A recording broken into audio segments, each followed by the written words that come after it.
Bonjour à tous, c'est Mayo. J'espère que vous allez bien. Je vous retrouve aujourd'hui pour une recette de moulin pain. C'est une brioche japonaise traditionnelle avec une forme comme un moulin. Le biscuit sablé couvre la brioche, donc on peut goûter la partie croustillante et moelleuse en même temps. Alors, c'est parti! Pour la pâte à cookies, vous aurez besoin de 30 g de beurre, 40 g de sucre semelle, le zeste de citron, une pincée de sel, 25 g d'œufs, 100 g de farine.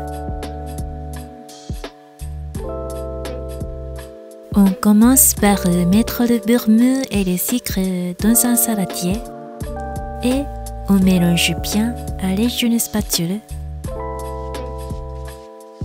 Puis, on ajoute le sel et un demi-zeste de citron. Et on mélange bien jusqu'à ce que la pâte blanchisse. Et ensuite, on ajoute l'œuf petit à petit. Sinon, il y a un risque de dissociation de la crème.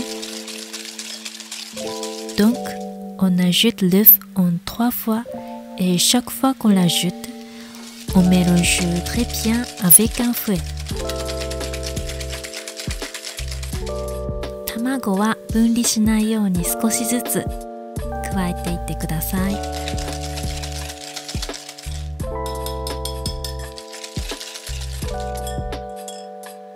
Et finalement, on va incorporer la farine au tamis et on mélange délicatement avec la spatule. Si vous mélangez trop la pâte, elle deviendra très dure après la cuisson, donc faites attention. Puis, on va la mettre sur le film alimentaire et on l'enveloppe comme ça. On la réserve au réfrigérateur pendant que l'on fait la pâte à brioche. Ensuite, vous aurez besoin de 150 g de farine, 30 g de sucre semelle, 2 g de sel, 70 g de lait entier, 25 g d'œufs, 4,5 g de levure de boulanger fraîche et 30 g de beurre non salé. Tout d'abord, j'ajoute la levure fraîche et l'œuf au lait tiède. Et je vais bien mélanger pour la dissoudre avec une petite spatule. Ensuite, dans un bol, je commence par mélanger la farine, le sucre semelle et le sel avec un fouet. Puis, je verse ma préparation dans la farine et je mélange bien avec la spatule.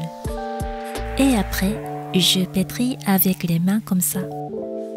Et sur le plan de travail, je la pétris et la tape énergiquement pendant 5 à 10 minutes pour bien activer le réseau glutineux.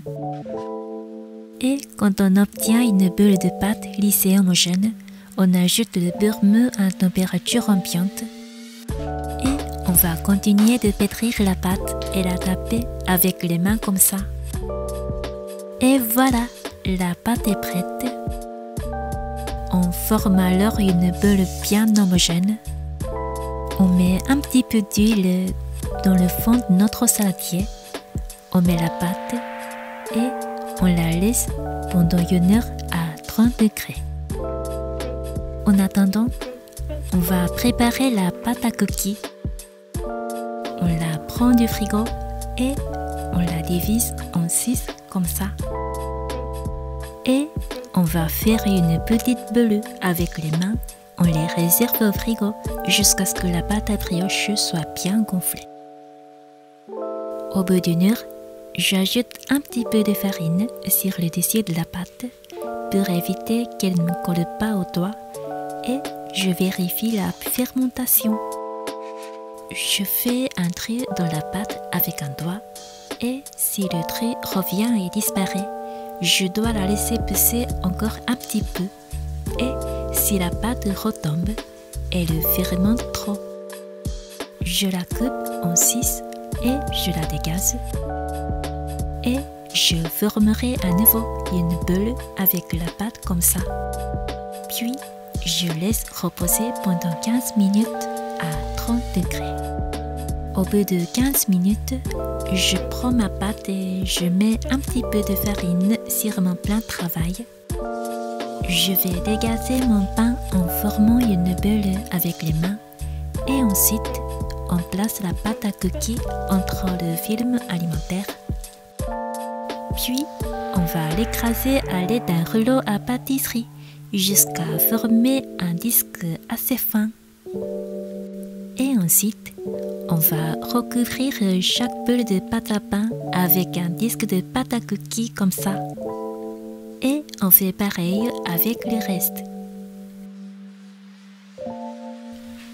クッキー生地をパン生地にのせていきます。こんな風にくるくると回しながらやると形がきれいに整うのでおすすめです。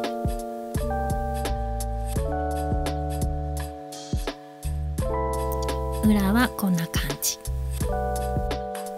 Dans un petit bol, on met le sucre semelle et on va le mettre à la surface de notre pain et on va dessiner le motif du melon à l'aide d'une corne à pâtisserie. Grâce à cela, ce pain devient le melon pain.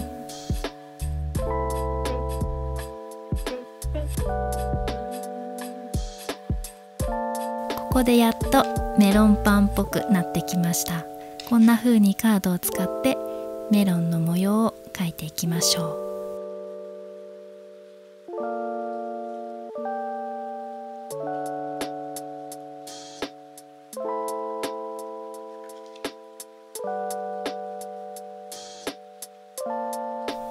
Et après, on laisse à nouveau gonfler pendant environ 30 minutes à 30 degrés.